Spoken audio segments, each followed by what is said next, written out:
You have got to stop being lured into property strategies that you think you need to do in order to move forwards onto the thing you want to do.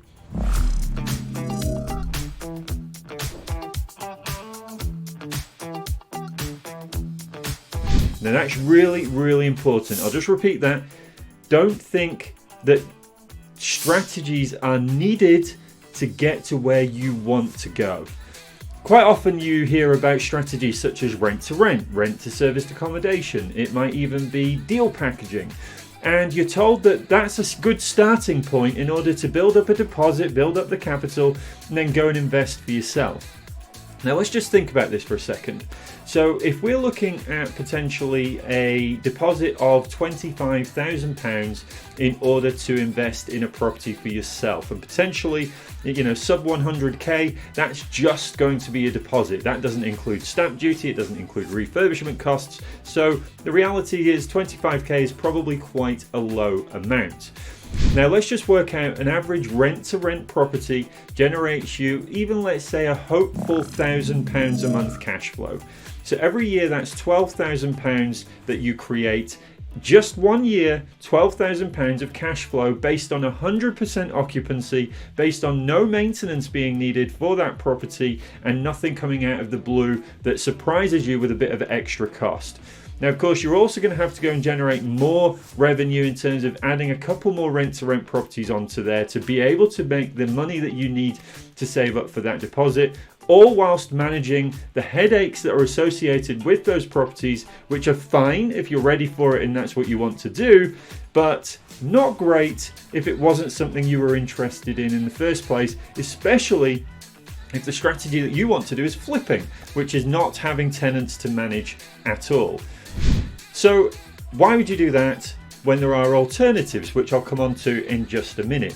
Now, let's just say deal packaging, for example, is another example of a tactic that is promoted as a way of building up your deposit pot to start buying properties for yourself. Well, deal packaging has got the potential to generate more money, more revenue in fee income, but you also have to keep a consistent pipeline of leads coming through, which convert into deals, which actually make it through and don't fall out of bed at the last minute and then you lose everything that you've done. And then you have to do that consistently month after month in order to build, again, a deposit pot that's going to be enough for you to start investing in property yourself. All in the meanwhile having to deal with investors who might be very demanding. You're also going to have to deal with property owners, agents, lead flow, ebbs and flows, and of course the cost of running your business compliantly. So what's the alternative? What is the option that you have if you haven't got money to invest in yourself? Well, actually, it's quite simple, and it's probably the way that a lot of serious investors operate, which is about leveraging other people's money. Now, leveraging other people's money means that you've got to offer something in return, something where that investor is going to feel confident that their money is in safe hands, which is ultimately where the specialism in your strategy, the knowledge of your area, the go-to authority for everything that you do is going to stand you in a great place to go out there and look for that investment.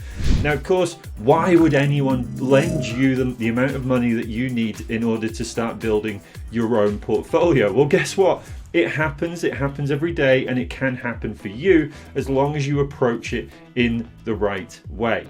It's all about your money mindset. It's all about not feeling scarcity, not feeling like because you've got no money, you're in some sort of poorer position where you've got to scrabble around at the coalface to try and make the business work so that you can get more money and then go and buy for yourself. Let's just shortcut all of that, get straight to where it is that you want to be. Do the things that you enjoy doing, focus on the strategy that you want to focus on, all in the meanwhile building that authority around yourself, going out and reaching out to people that have money to invest, give them confidence that their money is safe with you, and then go and do those projects. Obviously, when you first start borrowing money, you might have to give away a little bit more in terms of interest, but obviously as you get better at this and as you start to get more projects under your belt, more case studies, more investment, you can start dictating the interest rate that you pay a little bit more than you do at the beginning. It's all about flexibility, it's all about understanding, and it's all about being the authority and giving your time, your energy, your commitment, your knowledge, your desire to learn that process in return for that investor capital, where they can make more money than they would make anywhere else in, safe as houses investment, bricks and mortar. And that's going to get you going on the journey that you want to go on, not what someone told you you need to go on to get to where you want to be. We just need to bypass that detour that some others tell you you need to go on, and let's get straight to the destination that we want, just by changing that attitude, changing that mindset, changing the way that you approach things, and going straight for what it is that you want to do. And trust me, the journey will be a much more enjoyable one. Happy sourcing.